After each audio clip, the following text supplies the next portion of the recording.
Hello, everyone. Thank you all for joining us for Collection Development Tips for All Librarians. It's this month's Edie and Neal's Book Club event produced by ALA Editions. For this event, we encourage submitting questions using the Q&A function on your screens throughout the presentations. We'll plan to address all audience questions after the second and final presentation. Our first author presenter today will be Kerby, who is author of An Introduction to Collection Development Tips for School Librarians, second edition. Mona will share tips in school library collection development and teaching graduate courses in school library collection development. Afterwards, our next presenter will be Beth Weber, who is co-author along with Peggy Johnson of Fundamentals of Collection Development and Management, 5th edition. She will share tips on collection development for LAS instructors broadly and for librarians in academic, public, and special settings. This event will, as some of you have asked, be recorded and posted to the main American Library Association YouTube page later today. Books by the authors are available for purchase at alastore.ala.org with bulk sale discount and textbook desktop queries welcomed at editionsmarking@ala.org. Again, our email address is editionsmarking@ala.org. To guarantee the best discount offers, be sure to join the American Library Association, or if you're already a member, renew your membership. Visit ala.org/membership to learn more about the benefits of ALA membership. We will get started very shortly.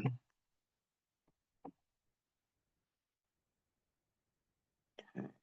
I want to welcome Mona Kerby now with our first presentation on tips for school librarians and collection development instruction about school libraries. Welcome, Mona. Thanks, Ramon. And y'all, it was so fun to read all your hellos on the chat. We have several from Texas, where I'm from, Mansfield. I taught in Arlington schools. We have somebody from Greece, Ghana, South Africa, California, Nebraska, Utah. So welcome. I hope you have a fun hour. I'm going to pull up my PowerPoint and I'm going to start it. But let me see, Ramon, help me out here. Did I share the screen? No. We don't see the screen yet, Mona. Okay. Now do you see it? We see a Word document. We don't see the PowerPoint yet. All right, There we just go. a second. And we'll start.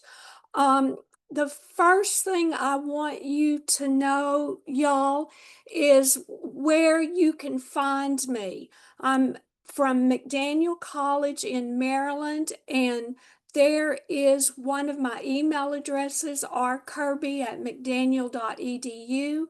I have a website, monakerby.com. So whatever you need, please let me know. I'm going to zero in on topics of collection development for school librarians, briefly mention professors. Mary Beth, who I just got to meet a few minutes ago, is going to give you the broader overview. Both of us absolutely love collection development, so I hope this is interesting to y'all. I'm going to also stop at 2:27 no matter what, and I'll try to talk Maryland fast instead of Texas fast. These are our tips. I'm going to go over how you evaluate a school library collection by the curriculum, by quantity, age, and weeding, by diversity, and by quality, which is one of the scariest discoveries for me.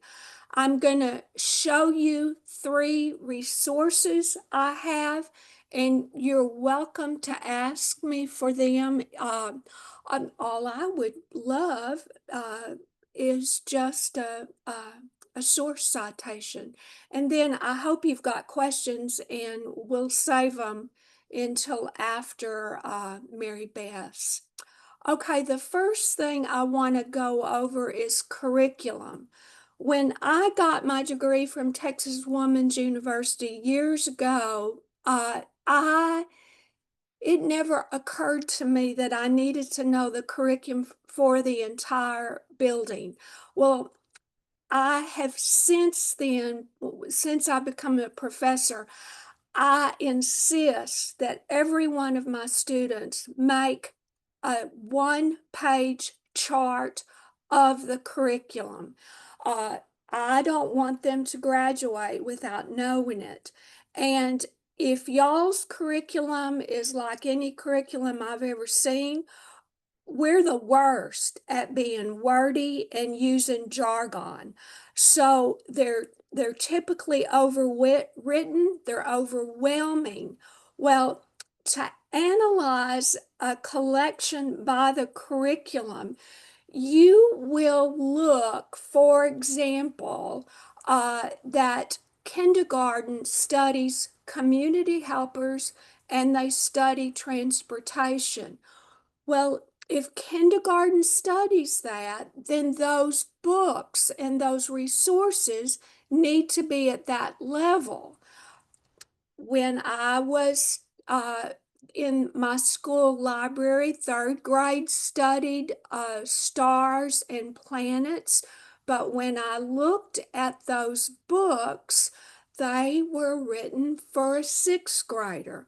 So when you do the curriculum analysis, after you make that chart, you just slow down. It's all, you can either do it by printout, you can do it by sitting in front of the shelves, but you want to see uh, if they match at the grade level. And another thing that you want to consider is how many books you might need for that curriculum unit. If that teacher is going to insist that everybody write a report, for instance, probably your elementary school teachers are still requiring state reports. Do you have enough online databases for every child in that grade level, or do you have enough copies of state books? If it's a topic like rocks that perhaps isn't taught, all you might need are 3 or 4 books. Um, the evolution of the curriculum guides now are what are you going to use in place of books? What databases? I've seen some of my students who will link those curriculum charts directly to the school library. Very quickly, I ask my students to analyze a collection by quantity and age.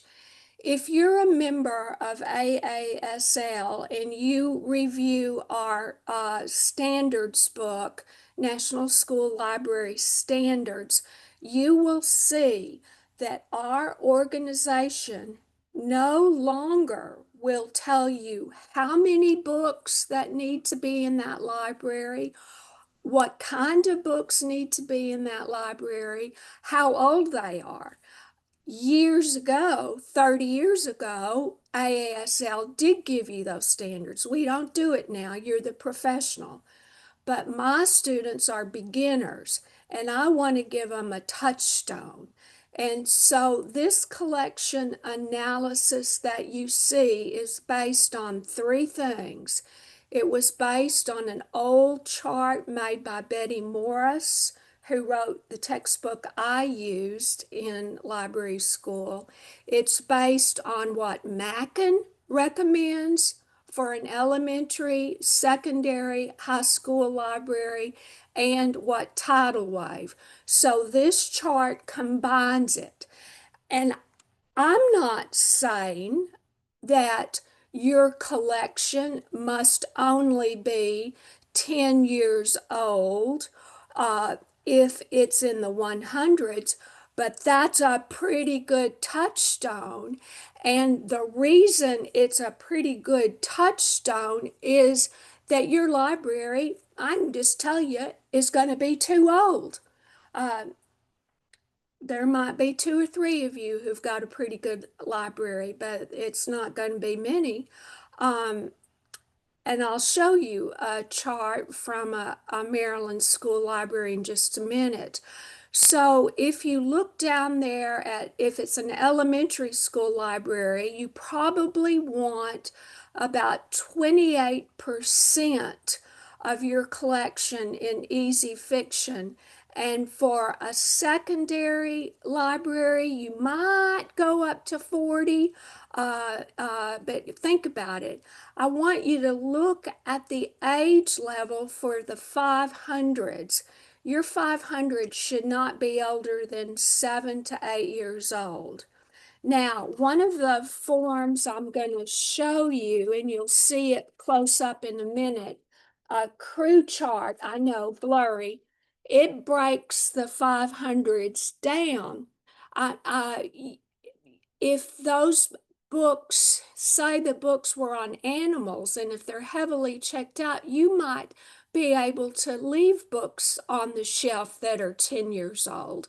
If those books are about atoms, no sirree, Bob, you're not leaving them on. So there is one thing. I've got a packet of worksheets that I'll show you in a little bit later that uses this information. I I just thought you ought to see what I see when I ask my students across the state of Maryland to evaluate their collection. Uh, Reference. The current thinking now is that you shouldn't have any books on the reference shelf. Look what this librarian had, and this chart is not that old. It's only a couple of years old. That librarian had 454 items, and they were 24 years old, and 9 were checked out in a year. Look at the 500s. The 500s are science. Those books are 21 years old, and 25 kids checked out books. Look at fiction. Which she is a she, that collection was 17 years old with 2,500 books, and the bulk of the collection for the entire year, fiction was checked out 2,024 times. But here's what distresses me. For an entire year at a secondary school library, only 2,600 books were checked out. That's awful. Okay, next. I wanted, and I'll see if I can move this over a little bit. The crew method, the last update was from Texas, and you can still find the PDF form. But what I did for my book published by ALA Editions was I made a one-page chart. You can either ask me for that or you can find it on the AL Editions site. So in essence, this little PDF booklet is about this thick. I read through everything and I made you a one-page chart of things to remember. Real small print, you're wearing your glasses, but there are things I wanted you to see.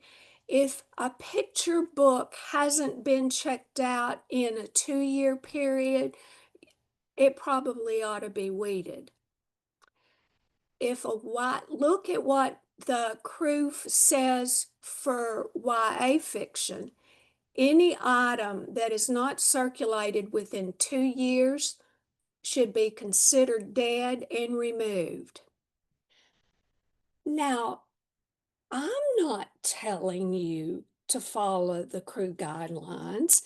ASL is not telling you to follow the guidelines.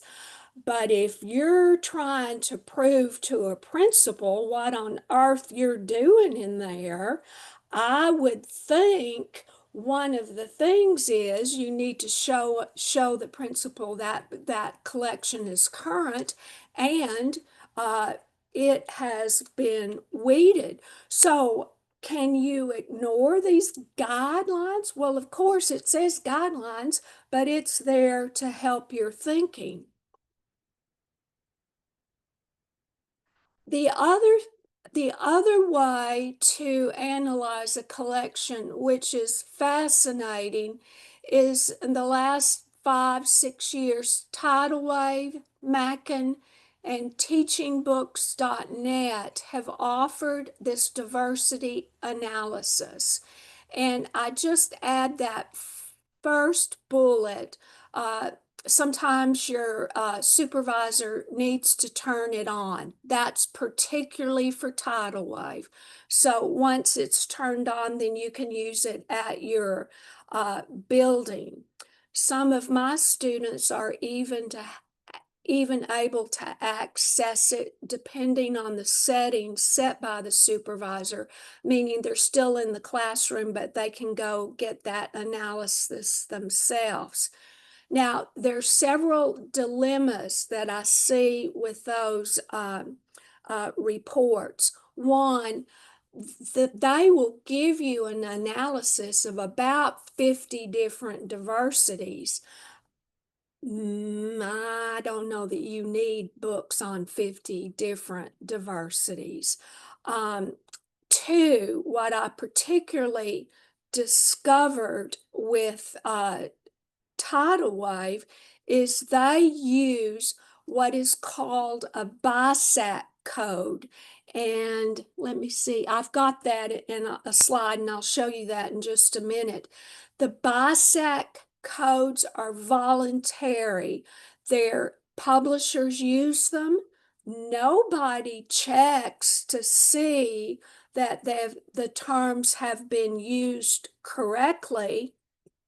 Teachingbooks.net and Mackin use a little bit different. I suspect they're using the subject terms. I'm not sure about that.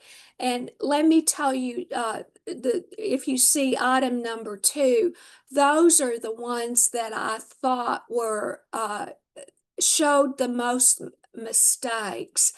I informally looked at elementary schools collections in the state of Maryland to see if they were diverse.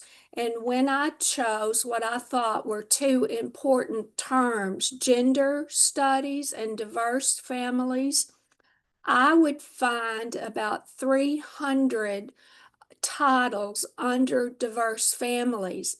And I know that's not true. And when I started looking at the titles, I knew that it was apparent. I was told by the head honcho of the BISEC codes that they're not monitored, and they're not monitored.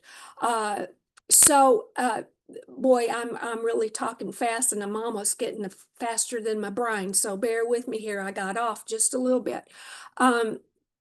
So overwhelming. So just gut it down. Just choose 10 diverse topics. Only focus on that. And then 2, beware those unhelpful terms. And if I were you, I would get 2 reports from 2 different vendors. I like comparing. I never want to trust just one person. And the third problem is finding high quality materials. I mean, you can say, oh, I'm going to analyze it for diversity and I'm going to build a diverse collection. Ha! And in just a minute, I'll show you why. Now, look at some of those BISAC codes. So diverse families is not helpful. It was too broad.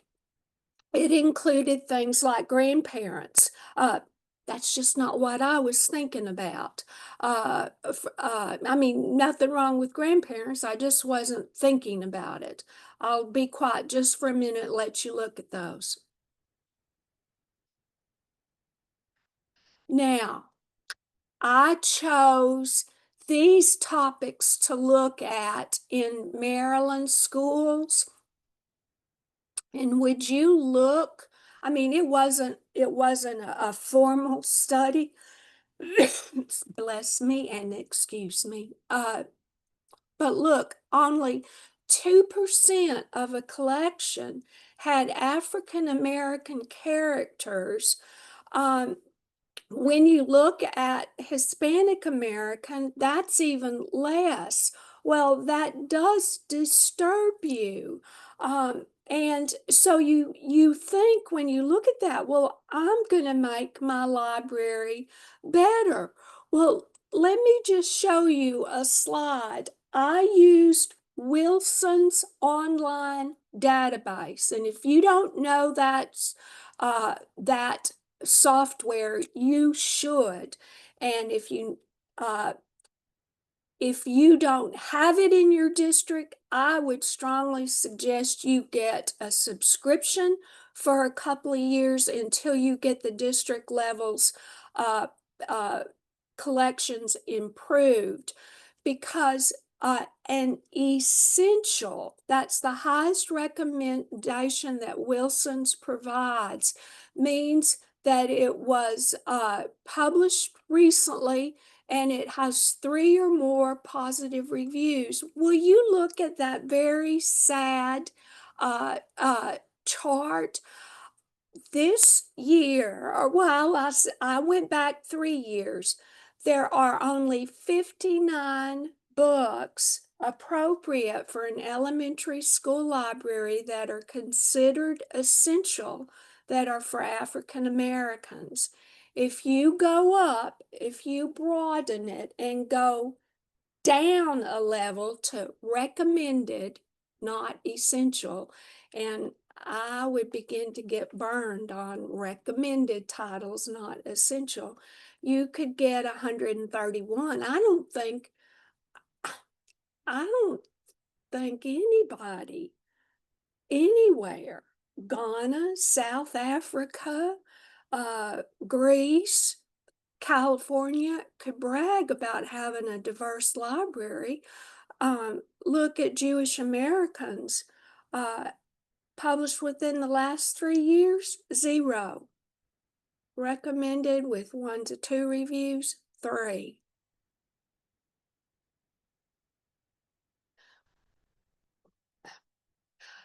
This is what's distressing. The quality of a collection. I started having my students, and it's 2:23, so I have 4 minutes left. I started having them evaluate a sample size to determine the quality of their collection. And in the very best of the schools, in the best school districts with the most money, it's never higher than 20%. So say that, and when it's matched to Wilson's essential titles. So say it another way, 80% of those titles sitting on elementary school shelves are not recommended. And I said elementary because I was an elementary school librarian, but I mean for every time when I look at my students' work, it's 20% is the highest match I've ever had. Now I'm almost finished, so I wanted to make certain that you've got my email address, and I want to show you 3 resources that you can have. And before I turn this PowerPoint off, if you've got questions, I hope you remember to ask it after Mary Beth is finished. It's 2:24. I got 3 minutes left. So jot down my emails if you need them. And then let me show you this worksheet that I have my grad students do. So if any of you are professors, I do not mind sharing my work. Just all you have to do is just give me a line credit. I've got a collection overview of how you determine the quality of the collection, how you improve the age, how you estimate the cost, analysis by diversity, and then, of course, for a grad student, the reflection. I wanted to show you, and this doesn't look anything special, but because I wanted my students to figure out how much it would cost to improve that library, I figured with the help of my friendly AI, uh, got the formulas. So I've got a weeding estimator, how much you'd need to purchase to improve it, and printable report, and just everything else. And then I'm going to close that up. And then I want to show you the crew chart. So I didn't even mention Musty. We can talk about that later. It's 2:26. But if you'll see, I tried to pull out certain Dewey numbers that you would definitely need. Now I'm going to stop sharing, and I'm going to give back my 1 minute to Ramon. And he told me to turn off my screen and keep my mouth shut when it's Mary Beth's turn. So that's what I'll do. Thank you so much, Mona. We'll see you again at the Q&A. And I want to now welcome Mary Beth Weber, who will talk about collection development for our other audiences who are here today, as well as additional LAS instructors. Welcome, Mary Beth, and thanks again, Mona.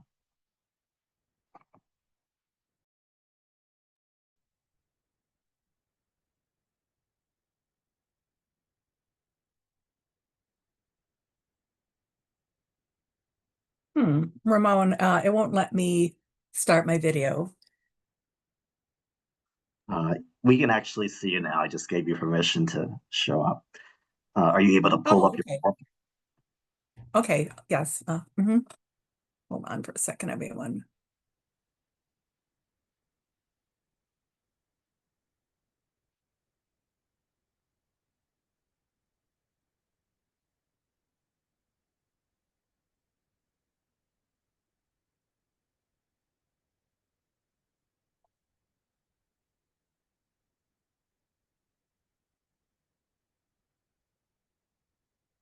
Good afternoon, everyone, and I want to thank ALA Editions for inviting me to present with Mona. I did consult Mona's book when I was writing my book, so it was great to meet her.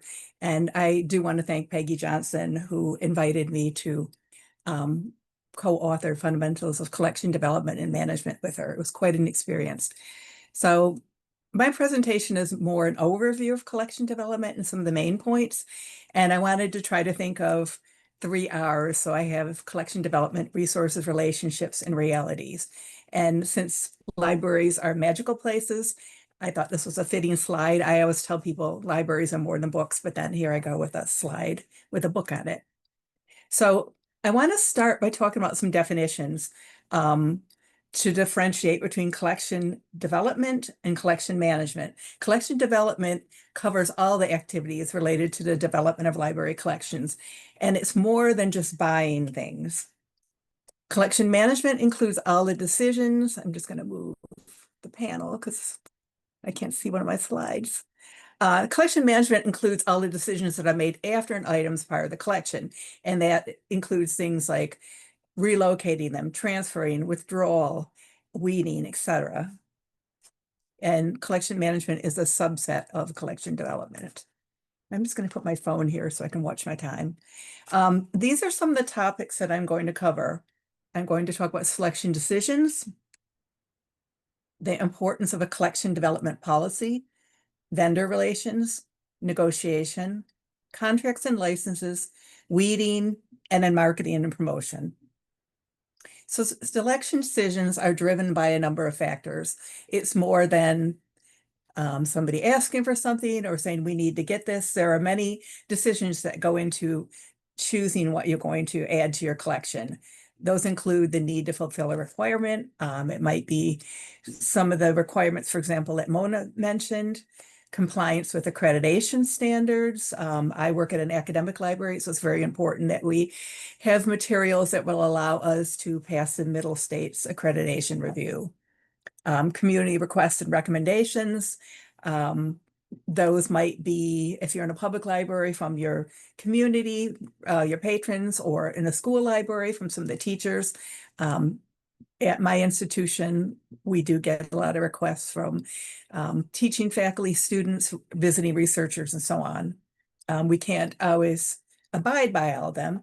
And of course, budget constraints. So all these things together combine to make collection decisions. It's never just one thing.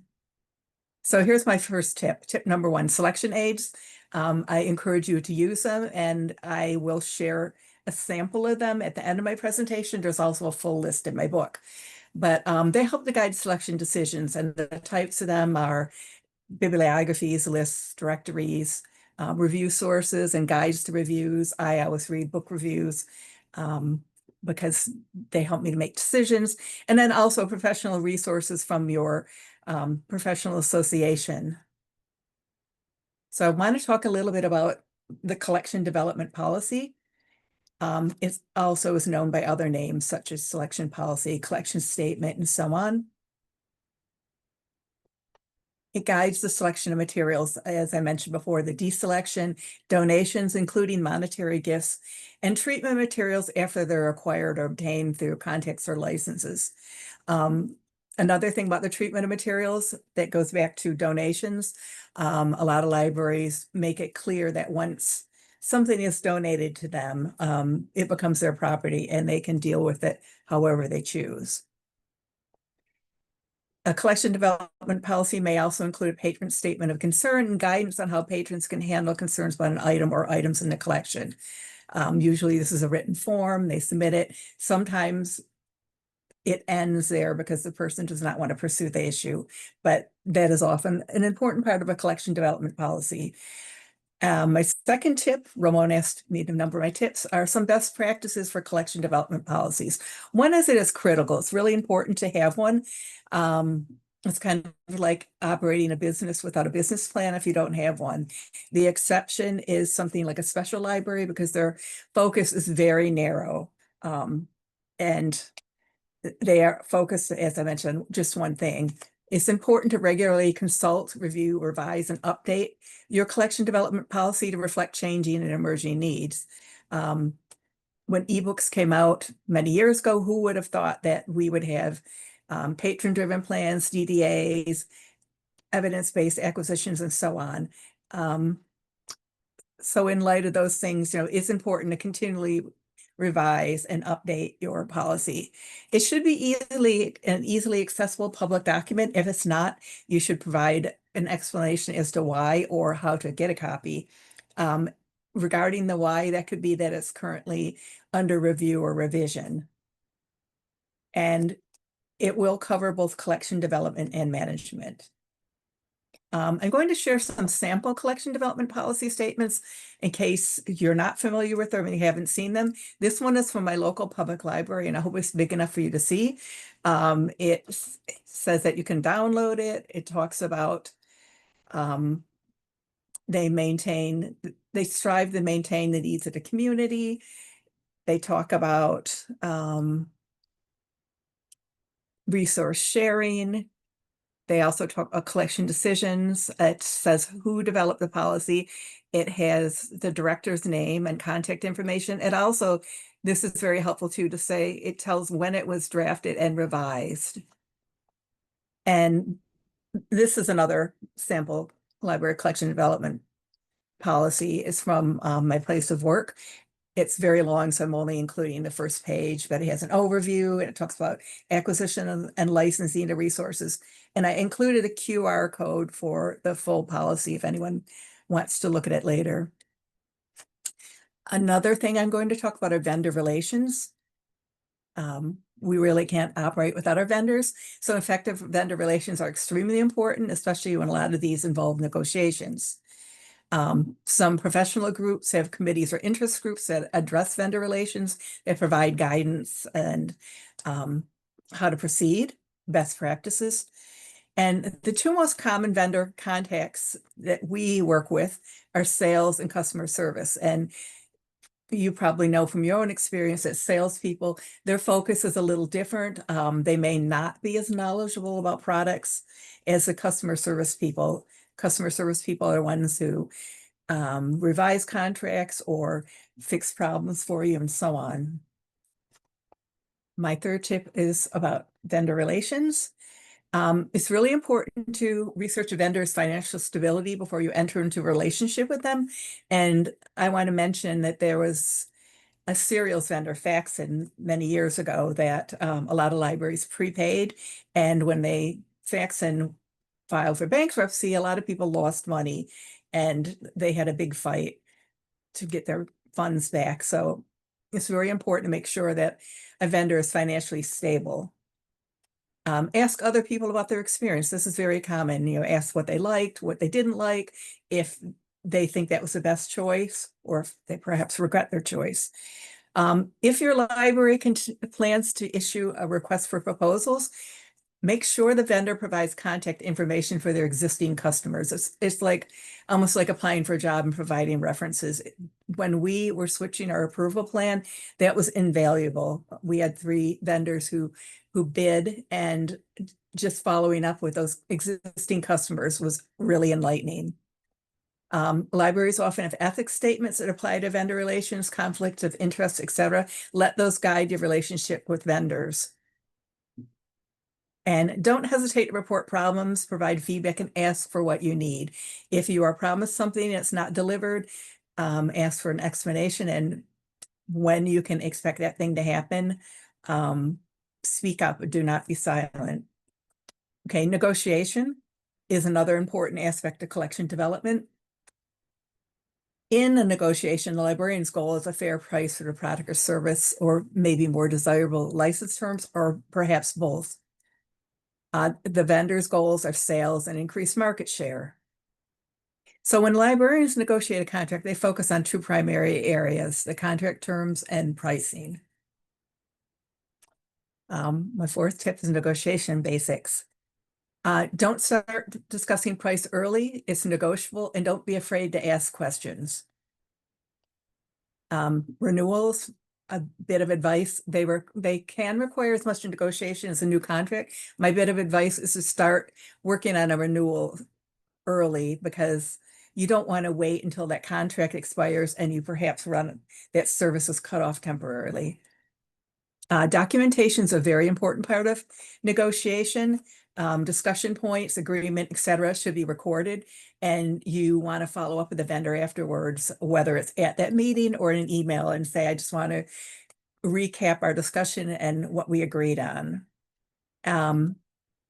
Also, as far as recording them with Zoom, for example, you can record that. But if you do record a meeting, make sure that everyone knows in advance and consents to it. And another tip is all negotiations don't end in agreement. You may not want to accept the vendor's first, second, or even third offer. That's not to say you should debate with them either, but just be aware that all negotiations don't always end in agreement. Contracts and licenses, those are another important part of collection development. A contract, I want to differentiate between the two, is a voluntary formal, legally binding agreement that's between 2 parties. It could be verbal, it's usually in print. My advice is to get something in writing. You do not want to go back with a verbal contract, because what if that person leaves, the vendor, etc. You're on much better ground if you have something in writing. A contract will detail the rights and duties of the parties to the agreement, and these are enforceable in a court of law. A license is a type of contract. It defines the rights to use or access the product or the service that the licensor is granting to the licensee, the length of time access lasts, and the price the licensee will pay. So here is my 5th tip on the checklist for contracts. If you're working with a new vendor or reviewing and revising an existing contract, research the vendor's current financial stability and future outlook. I mentioned this before, and this is very important. And here are some ways that you can research a vendor's financial stability. You can get a copy of their audited financial statement, and it should include an independent external auditor's letter or opinion. You can focus on their key financial ratios and those of their parent company. If necessary, get professional help to interpret the financial data, consult commercial resources, credit resources, like Dun & Bradstreet's, and schedule a periodic review with the vendor. Make sure that they are delivering what was promised. When we switched our approval plan, there was a clause that said something about the price of gas where the vendor was located versus where we were. And we noticed that they were starting to charge us for gas. So I went back and said, you're not exceeding the price of gas here. And it's also helpful just to touch base with them to ensure a good relationship. Weeding, everyone's favorite job. It's important and a necessary component of collection management. And it's possibly one of a librarian's most difficult responsibilities because it seems like you can never please everyone. You don't have enough people to do it, and it's very challenging. Weeding removes materials from an active collection for withdrawal or transfer, whereas withdrawal permanently removes materials from a collection. And this includes deleting bib records. And if you belong to a consortia or OCLC, a union catalog like that, you want to make sure you withdraw your holdings from that as well. And Mona mentioned this earlier, the shift to digital resources and the ease of ready online references have made the need for large print reference collections unnecessary in many libraries. And in special libraries, they tend to use online resources because they have the most timely information, it can serve a lot of people at one time. They can access it 24/7. So these are some of the elements of a successful weeding project. It should include a clear purpose. Why are you doing the weeding? What is the desired outcome? Careful planning too. You want to make sure that you have the time, the people, the space. You need sufficient time to do it well. This isn't something you can say, okay, we're going to close the library over the weekend and get rid of all these books. Careful consideration too. You don't want to be too hasty in your choices. You may want to consider factors such as, do we have this in E and we no longer need the print because it takes up a lot of space? Or is this the last copy of this title in the library system if you're a big multi-library system? Or is it the last copy in the state? It's also really important to communicate with administrators, constituents, and stakeholders. Be very transparent about what you're doing, the process, and why, so that there are no misunderstandings or people feeling that you're discarding good materials that taxpayer money or tuition had paid for. And you want to provide context for it as well. Marketing and promotion are also an important part of collection development. You may not think of them as such, but they really are. With marketing, you determine the user community's wants and needs, you develop products and services in response, and you encourage users and potential users to take advantage of what your library has to offer. It's important in all types of libraries. Libraries they face intense competition from other sources such as both online and brick and mortar bookstores, or AI, or people feel that Google can meet all their needs. So you're promoting your goods along with other people. And promotion's an aspect of marketing. It includes things like displays. My library sometimes has displays in other places outside the library to draw people in. Book clubs are very popular, both virtual and in person.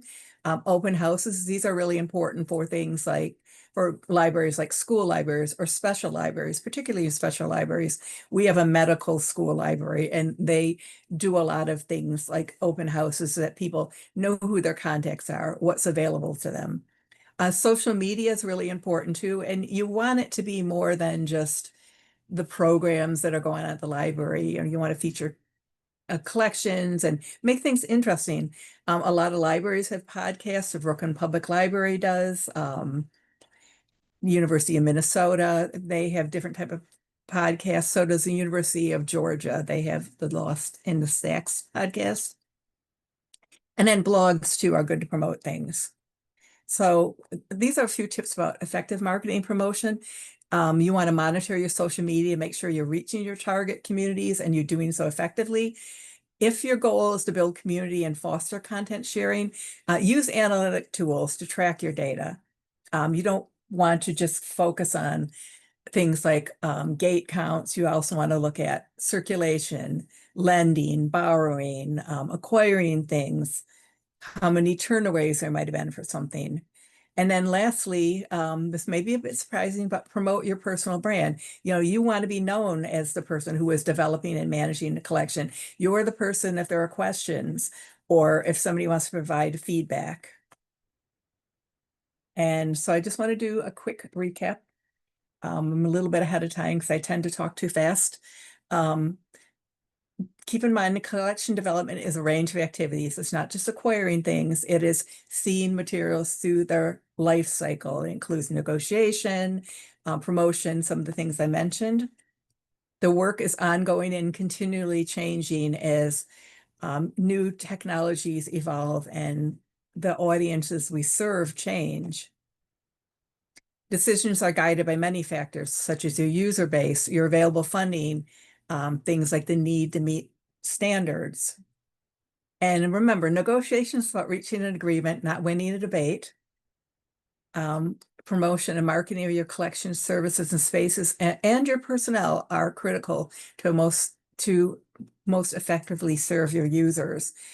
And I'm going to leave you with a quote from Lorcan Dempsey, who was the chief information strategist at OCLC for many years, and now he teaches in the University of Washington's iSchool. His advice is the goal is to look at the library in the life of the user, not the user in the life of the library.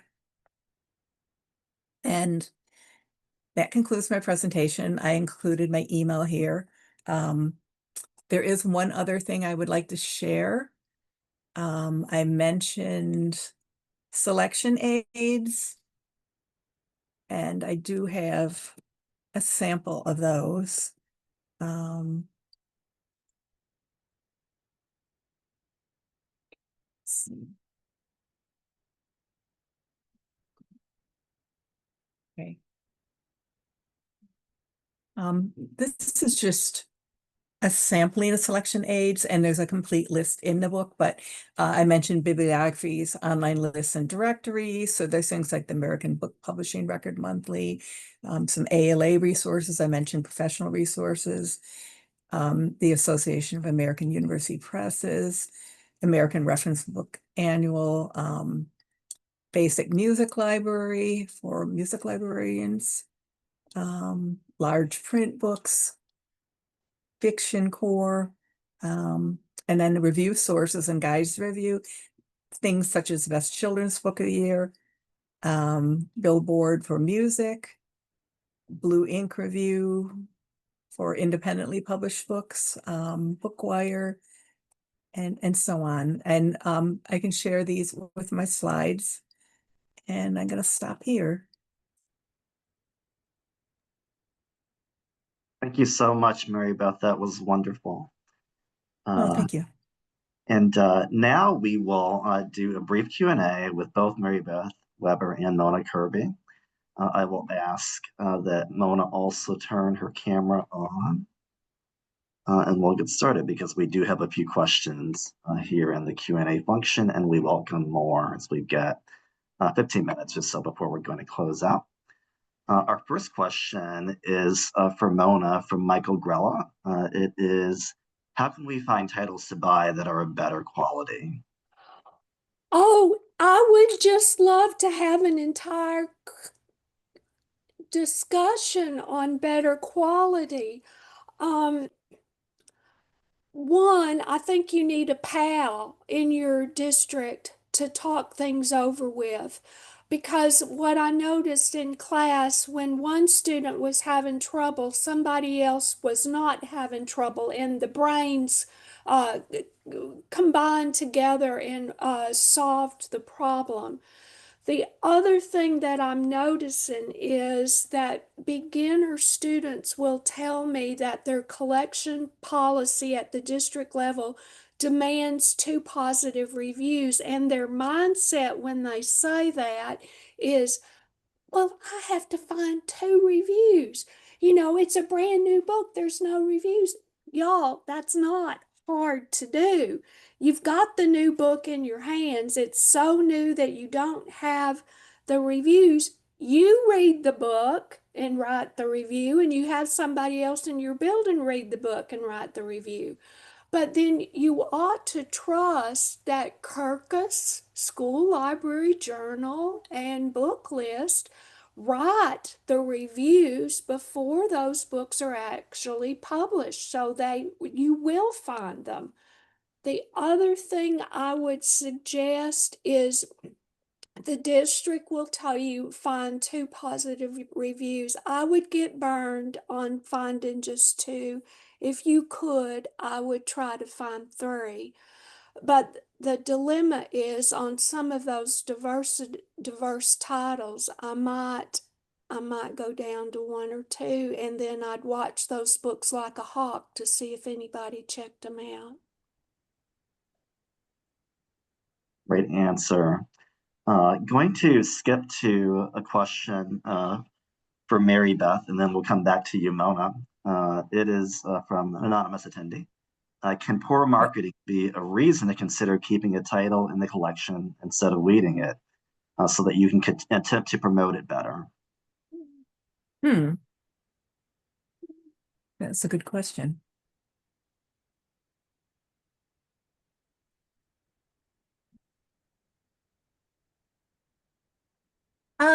Never thought of it that way, but that could be one reason to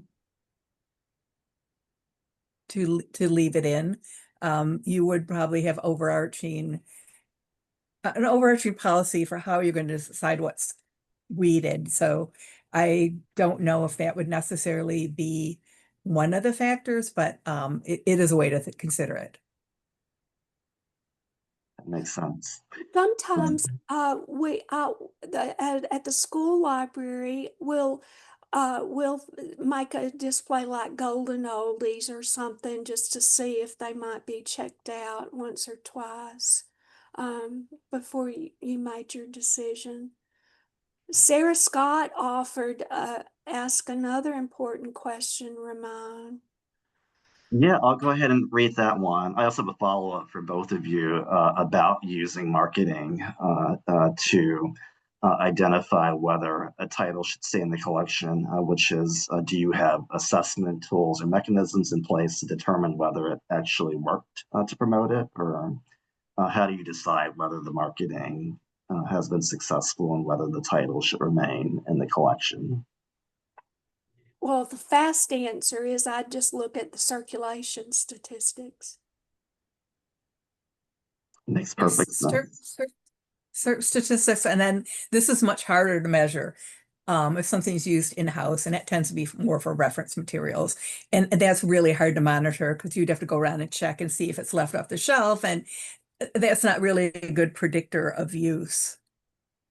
It was funny because Mona mentioned 2 circulations, and we have a policy for adding gifts with brief records at my library. And I suggested if a book hasn't circulated in 2 years to pitch it. And people wanted to come for me. They're like, what? 2 years? They consider that high use. I don't.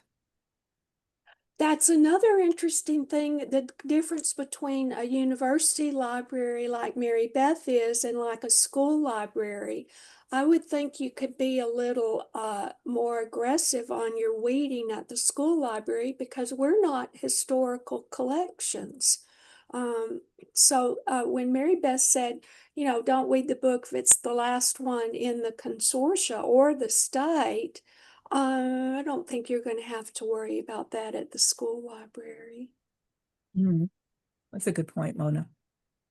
Agreed. So we get tons of questions just flowing in. I'll pick up with the one that Sarah Scott shared in the chat, which is, do either of you all have any tips on diverse collection development in this day and age, where there's a risk of being challenged by parents and or other community members?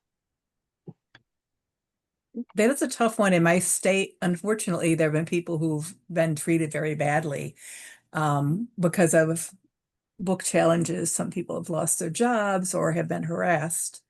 Um, I mean, I can't imagine it happening at my public library because that director is tough. And part of it could be just stating up front that we don't want people to disrespect our collection or our employees, and also having that ability for people if they want to lodge a complaint. Most people don't want to go through the trouble of that, or they'll get to the point where they'll discuss it with you and then kind of fizzles out.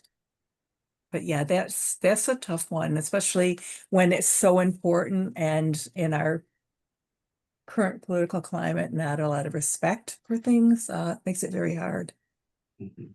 Yeah, Sarah, it's not fair to give a 30-second answer to that very important question. I would say at the school library level, you owe it to yourself and that community to know every single child in that building by name and know their siblings. I don't care if you can't remember 500 names. You practice 500, 700, 1,000 names. You know those children, and you're active in the PTA organization. So if those children go home and tell their parents at the supper table that they love you, well, those parents aren't going to really question your decisions on books. The other thing I would suggest, and it's not fair to have a short, snippy little answer on that topic, but try not to be afraid when you're making your book selections. Most school librarians started off as shy children, and we don't like to offend anyone. And I don't want you to be afraid. I want you to remember that child who needs that book and needs your support. Agreed. And we've had a number of presenters over the course of this webinar series talk about introversion among librarians and how it's just kind of more the rule than not. But you have each other, and hopefully you're able to lean on each other to combat that fear, that justified fear around your collections. Now we've got many, many more questions and not a ton of time left, but let me know if either of you need to leave at some point and we'll pick up later. But continuing with a question from Paula Clark. What is the website for Wilson's Children's Collection Program? I think that was in your presentation, Nona. Uh, Will we have access to the crew reading chart?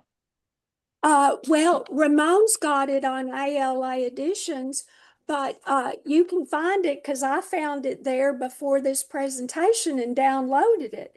But if you can't find it on ALA Editions, get my email and I'll send it to you.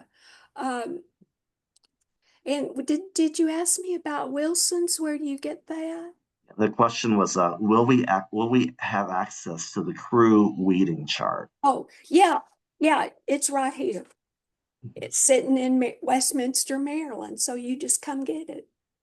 Awesome. And any links, if my great colleague Rob Christopher can access them, he will drop them into the chat for those who need them. Okay, next question. I think this might be for both of you. Would a collection policy include other standards or procedures such as material checkout procedures, or should that be a separate document? That would be a separate document. I see Mona shaking her head too, because that's a completely different group of people who handle it. And it's that collection development policy will go before your school board because you want that thing approved. The procedures, that's another, we talk about those two words, policies or procedures. The procedures is that's in another part of your digital handbook. But yeah, you need that, and you should. I started to say something off the cuff, and I think It'll come back to you. And lots of great comments and other points of guidance in the chat as well. So be sure to scroll through that and maybe copy that over and amplify the great learning from this program using that. Another question, and we'll go on as long as people have time. Uh, uh, from Anonymous, what are some ways you've seen the practice of collection development evolve over time? A big question. Maybe if you each want to share one key way that you notice. I'll let you go, Mary Beth. I'm high on coffee. Okay. One thing I've seen is more emphasis on if e-preferred, if it's available, and that's more for academic libraries, not so much for school libraries, because it's still, in my opinion, important for kids to have tangible books to look at. And a lot of people don't have the technology at home too, to use it. I noticed that when my kids were little, there were some families that did not have internet or computers at home. But I think that's the biggest thing. And then,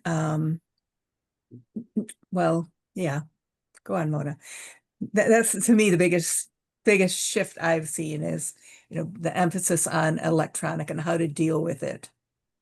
I think that's spot on what Mary Beth said. And I started asking about 7, 8 years ago, I don't remember, asking the students to tell me about their ebook purchases. And I still, this spring, the last time I taught it, elementary librarians are not buying ebooks. They sit on the shelf. So that's a bit of a difference than, Mary's expertise in the other kinds of libraries. Other thing, 30 years ago when I came to Maryland, Maryland had standards of quantity. And they used to say, and I think Nicole Little Cook is on this webinar, that Maryland said you should have 20 books per kid. Texas said you had to have 10. I don't think those numbers really matter now. I don't, why have that many if you're not going to let your students check them out? Two-part question for Mary Beth, one from Mary Elzinka. Please give the name of the book title where the Biblia was taken from, if you can recall from that point in your presentation. And then another question just before that one is, do you have advice on seeking funding for collection development? We used to have, I'm going to answer the funding one first. We used to actually have professional people do outreach for funding. Now that people have cell phones, you can't get bothered as much. But there are different ways. There are things to point out. There are ways to point out that having that funding allows you to meet certain standards, to have impacts on your community, whether that's the public library and you're serving your various parts of the population, or if it's in the school, that it's important to have these resources. I've noticed a lot of schools, my kids went to magnet schools, they didn't even have libraries. They just had databases for things. But there are different, yeah, I know, Mona. And they expected the home district to take care of that. But yeah, funding is always a hard thing. There's always cuts. I think too, showing your impact and publicizing yourself, those are ways to make sure that you are protected and that you are being heard. And Ramon, can you read the first question again? Sure. It's please give the name of the book title where the Biblia was taken from. If you can recall that part of your presentation, it would have been. Okay, the very first. My first slide. I think it was actually late in your presentation because the question came at 1:49 p.m. but I may be wrong. Hmm. If you want to go Yeah, through the presentation, okay. All share right. that. I have another really interesting question. We have a Brazilian population and are struggling to serve them. Are there any good sources for library grade books in Portuguese? Well, that's why we need to work as a group. Beats me. Um,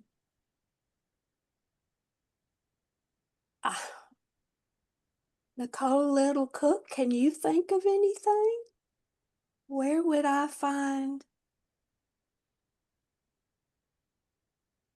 Hmm. Hmm. And we got a couple of other authors who I believe speak Portuguese or have roots in Portugal, as well as in Brazil. So maybe what I'll do is if that person who posed that question wants to share their email address to me, Yeah, I that direct, but also if more info comes to either of you, you can share. Still many questions to go. And feel free, this will be recorded. So if you're not able to stay longer, audience members, feel free to check out the recording with the Q&A on it afterwards. Can Mary Beth repeat the Lorcan Dempsey quote and go a little bit more into how she came across that and talk more about this important point and perhaps share an example? Okay. This is a quote again. The goal is to look at the library in the life of the user, not the user in the life of the library. And he was talking about how the library serves needs, meeting the needs of those particular users, and rather than looking at the library as a place where people are coming into it and using the materials, which is what happens, but we want to be able to be a part of their life, serve their needs in whatever way is possible. I always tell people when they find out I work in the library that it's not just books, it's a space, it's services, and you can use a library even if you never set foot in it. If you're using the resources, you're still using the library. Question for Mona. If we limit school libraries to titles with 3 reviews and/or those that are on the essentials list, won't we miss a lot of the titles that aren't going to be classics but encourage the love of reading, such as Dogman, Guinness Book of World Records, and other wildly popular titles? But those wildly popular titles do get positive reviews. If you go to the essential titles, and I get that question a lot, so thank you for asking. Dave Pilkey is there as essential. So, World Book of Records, you buy the heck out of that thing because you can never keep too many of those. So yeah, the wildly popular, you can trust our reviewers from Booklist and SLJ and Kirkus. They'll tell you to buy it. Uh, uh, yes, ma'am. Anything I would say, anything, uh, nearly anything. Well, even when a child asked me once if why didn't we have comic books in the old days, he and I went down to the comic book store and we bought a slew of them. So yeah, if they want it, you buy it. Nice. I I mean, have a two-part question about academic libraries. The first part is from Shana. The second part is from Michael. And this is for Mary Beth. We don't have a collection development policy at my academic library.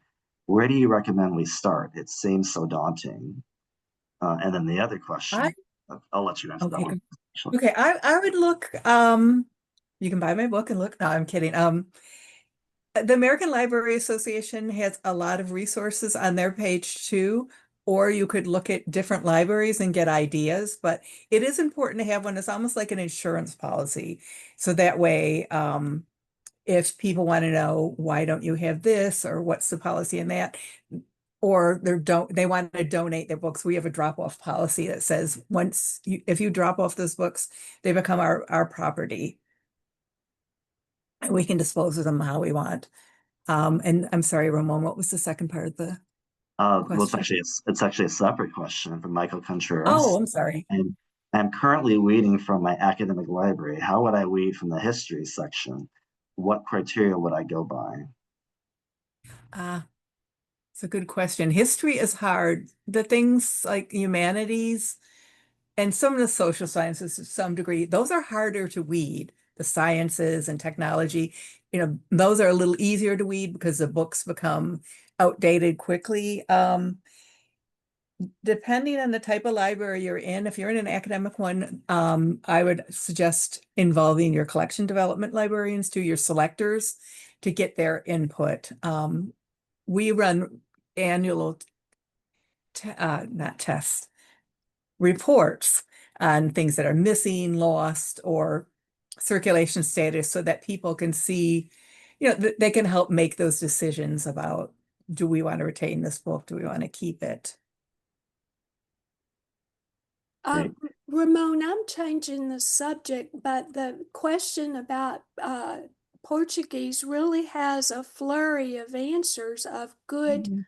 responses that I kind of want to grab. So, well, I am going to grab it. So some of you might want to grab those things too.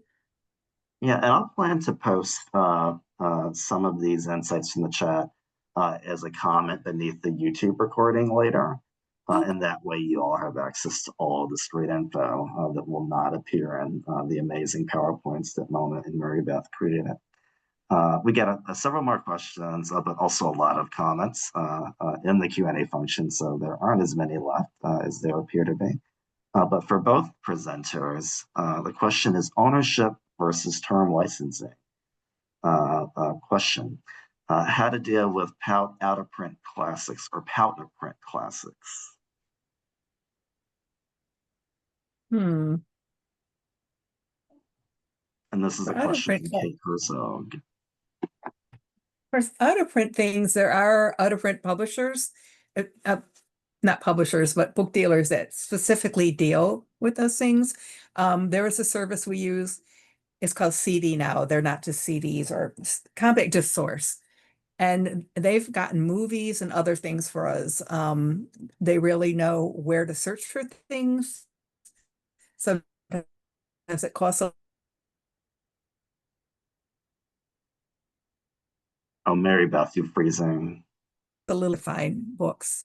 And you can, oh, I'm sorry. Okay, you're back again. Okay.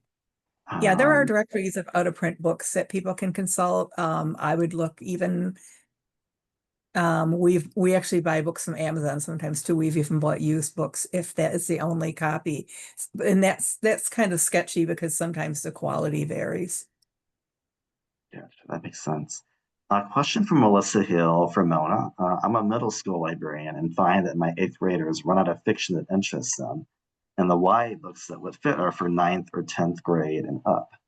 Are there any resources that you can recommend to deal with this challenge?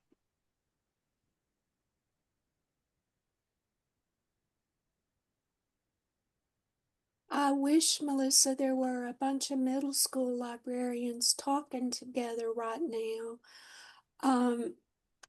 I really don't, and you didn't say this, but have seen librarians who have a collection at the middle school where they won't let the sixth graders check out eighth grade books. I think that rubs me wrong because one, you're telling that student that you don't trust their wisdom. If you have an open door policy to that library saying that you don't like that book, you turn it back in 20 seconds after you check it out, that's fine. That's why you're here. You're practicing your selection skills. So the other dilemma, Melissa, that you have is that at least my students find that those professional review sources will vary what they say the age level is for. That's another reason why I suggest that they get 3 reviews and look at it. Right now, my favorites are Kirkus, School Library Journal, and Book List. So I would look at the age level of that book to see if it's really 9th through 12th.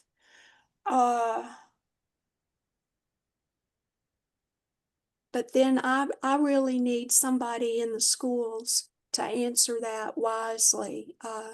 You know, maybe at the district level. That's the best I can do. Understood. Another question for both of you is, I guess it's mostly for Mary Beth. How can I convince the other librarians in my library to weed their collections? Maybe Oh, one tip that's why I that's a said it's, that's why I said it's everyone's favorite job. Um, hmm. They should weed their collections because space is at a premium, especially now libraries are sharing their spaces with other organizations. For example, one of our libraries, our Camden location, actually shares a space with a public library. That public library had no other space, so they operate out of the basement. Um, and the space is often repurposed too. Um, there, one of the things I said was self-promotion. You're not going to promote yourself too well if your collection, your part of the collection is old, unused, or the books are crammed in there and you can't get them. Well, I'll tell you one of the best tips that I've ever heard. Montgomery County Public Schools in Maryland, they send out front at the library office, they send out 3 librarians every summer to go through make a round through the schools and weed those collections. So if you don't show up when they're reading your collection that summer day, you might be really surprised when you walk back in that library. Sure. I have a couple of questions. Someone's asking for a link to a document. We're not sure which document you're requesting, but if you'll specify, then Mary Beth or Mona can post that in the chat. Mary Beth spoke earlier about funding for collection development, so in the recording you'll find more information about that. The next question that we'll share here is there a place for series versus standalone in consideration for weeding? With being a part of the series justify holding onto a book longer than usual? Doesn't removing earlier books make having the newer books a little useless? And this is really for both of you. You both deal with series. Mhm.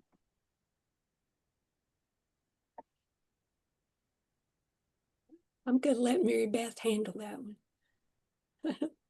This is hard to say because we have some strange policies. For example, we don't have, I know the question is about series, but we don't have whole serial runs at some of our libraries. We have bits and parts, which to me doesn't make sense, but that was before my time. If it's a series, I would hang on to it because those books are meant to be read in sequence and together and form a part. And there's nothing I dislike more than if I'm reading a series and not being able to get the one that I want. I hear you. Mona, any other thoughts on that? Okay. Another question. How do you answer a board member who thinks we should never read any book ever? Have you dealt with that situation before? No. Well, if it's a school board member,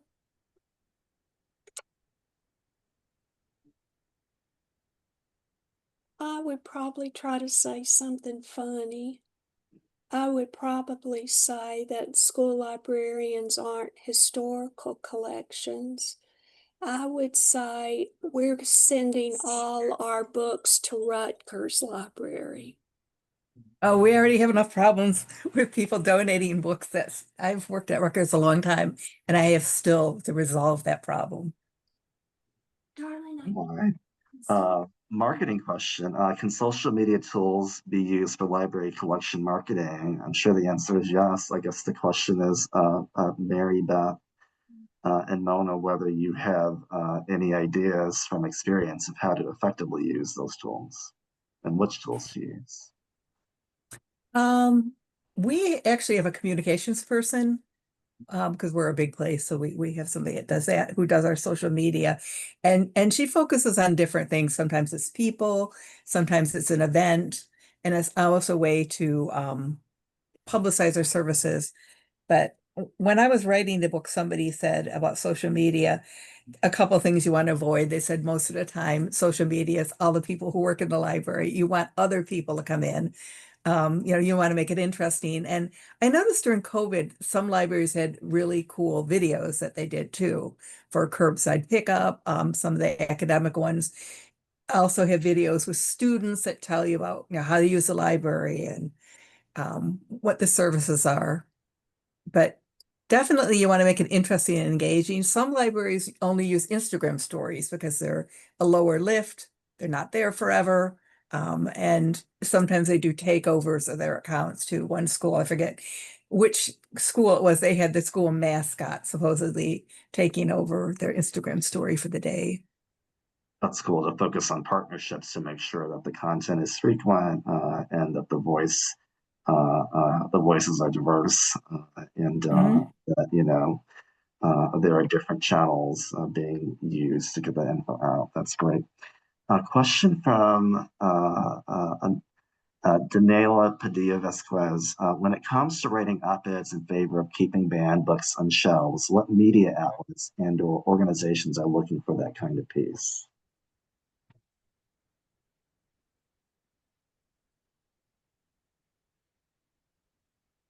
And if neither of you are sure, maybe some of the people in the audience can give some Mhm. insight about that in the chat. It's really more of a general than collections question, I think. So we'll get back to that. From Brandy Grosso, with book to TV film and streaming adaptations now occurring years after the book publication, especially in YA, would you suggest holding YA longer than a 2 to 3 year non-use? Also, YA tends to not pick up until word of mouth gains traction. I would hold on to those books. I have this weird habit of reading books that have been made into movies because sometimes they're by authors that I'm not familiar with. So I always like to go back and read the book. But yeah, I mean, I would hang on to them. I know my library still has a lot of books that like the Twilight series and some other ones, the Chemical Garden. I don't think those were made into movies, but they were popular. So we'll go until 2:30 max. We got a few more questions. We may not be able to get to them all. Megan, do either of you have any tips about identifying holes in your collections? This is a question from Megan Hines, mostly thinking about nonfiction. Hmm. Oh, yeah. If it's a school library, you grab your curriculum chart you made and you go look and see if you've got materials on that topic. So that gives you a clue. Your circulation report will system will give you a report of all the Dewey sections. So look at that. That's going to tell you how old those books are on the shelf. I think that would keep you busy for 3 or 4 months. Absolutely. Anonymous question. My niche is pre-K classroom libraries. What would be a recommendation on how to lead since the books are not being checked out? And we'll begin analyzing the book collections based on the learning units that are being used.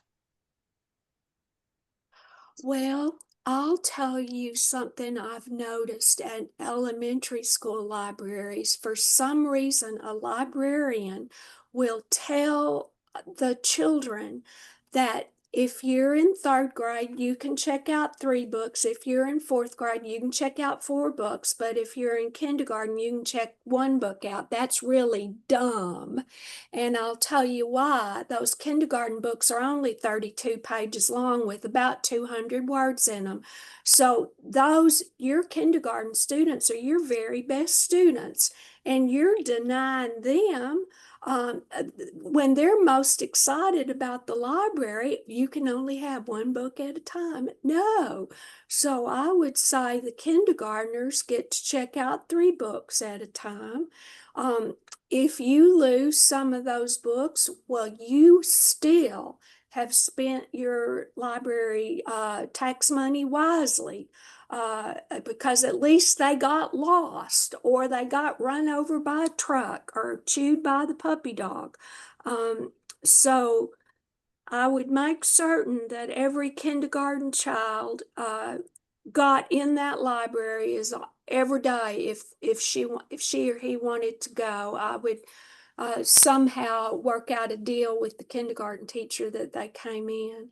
And I wouldn't deny the older kids checking out multiple books, but I mean, sometimes it does take them a week to read that title. They may not need 3 books. That's Absolutely. that's a smarty response. Great answer. Great answer. Nice detailed question here. I inherited a huge collection, college library that had never been weeded since the 1960s. This is a question from Mary Beth. I went from Okay. 48,000 titles to 14,000 titles, but they're still so old and out of date because no one bought anything new either in the last decade or so. I can't convince the administration to give me a budget higher than $4,000 for books. Do you have any good resources to convince the administration of the value of weeding and purchasing current materials?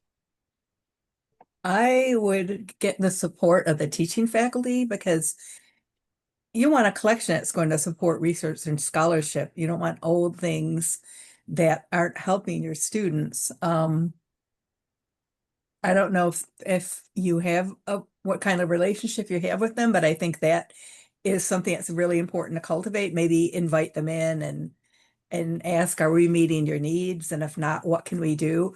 And use that information to convince your administrators. What you described makes me think of a story. My friend took a job at a university north of me, and the 2 people that ran the library were not librarians. They didn't know anything about buying books or cataloging them. And I thought, what a disaster. Totally. It looks like we will get to our last couple of questions after all by 2:30, and that's great. From Sharifa Kitwan, I am new at a school that did not have a librarian for 8 years. I have no budget and the collection is old. Could you please share advice on where to find grants or funding to help improve the library? And you provided some info about funding throughout the last hour and a half or so. But any info for that person whose collection is so dated? I really hate that because, 30 years ago, the federal government did support school libraries with funding. I really hate that for you. There are 2 places, and it's not much money. That dollar store, they give out small grants, and scbwi.org, Society of Children's Book Writers Organization, they give out some money, uh, a little bit of money for new books. And there's one other spot, and Mary Beth may have been the one that gave me this tip. The Library of Congress they receive titles from all the publishers in all the world every year, and they have a huge collection, and they will let any school librarian get those books. For Maryland librarians, they go down there and pick them. For people who live out of state, there's some way that you can request some of those titles. and I don't have the link. I would have to hunt that up, but those three would not make a huge difference, but it's a place to start. Great. And we've got some advice from Summer Boyd and Mary Donovan on accessing public libraries that love to donate books to schools, on maybe leveraging faculty in subject areas to review titles that librarians are thinking about reading. But, just being aware of libraries and other settings that might be able to give books to those school libraries. So that is wonderful. Our last question for both of you, is what are your suggestions for when you are met with internal resistance when attempting to read outdated nonfiction material? And maybe as you answer in closing, if you could give your email addresses or other contact info that you care to share, because there will be so many more questions even after we close out this presentation. Well, you're going to have a teacher that says, well, you're deleting that book. Well, that's just wrong. One, I wouldn't be weeding my collection when everybody could see me weeding it. I think I'd do that in a little bit in private. Two, I think I would tease that teacher. And three, there was something else and I can't remember, so I'll turn it over to Mary Beth. I think just sharing information about your work and what's important, educating people and making them understand and part of your environment will help with some internal resistance. Sometimes when people don't understand things, they initially resist it. And with somebody like that, I'd invite them for a conversation to hear their concerns and hope that eventually they would realize that there's a need for weeding and why. And you're right, Mona, a lot of people say, oh, taxpayer money, good money was used to pay for these things.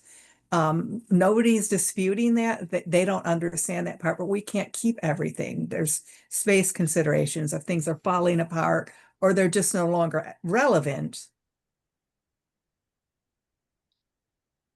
Excellent. So stay open, stay stalwart, and keep the conversation going. Thanks again to both of you for these outstanding presentations. We're getting incredible feedback in the chat from the audience. They really appreciate it that you stayed on for about 40 minutes past the intended time to answer the questions. And this will be of incredible use to those watching the recording on YouTube later. Again, you can find a recording of this event probably as early as late this afternoon, Central Time, on the main American Library Association YouTube page.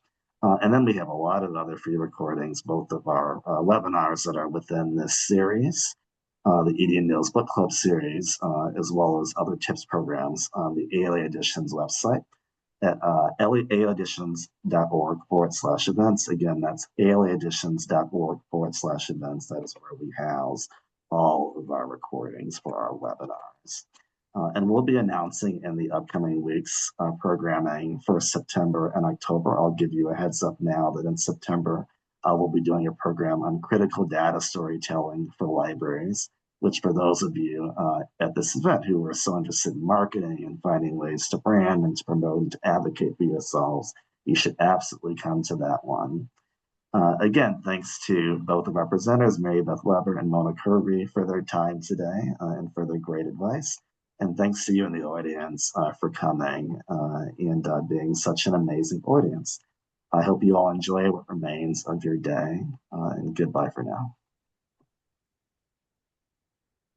Bye-bye, Ramon. Bye-bye, Mary Beth. Nice to meet you. Thank you for inviting us.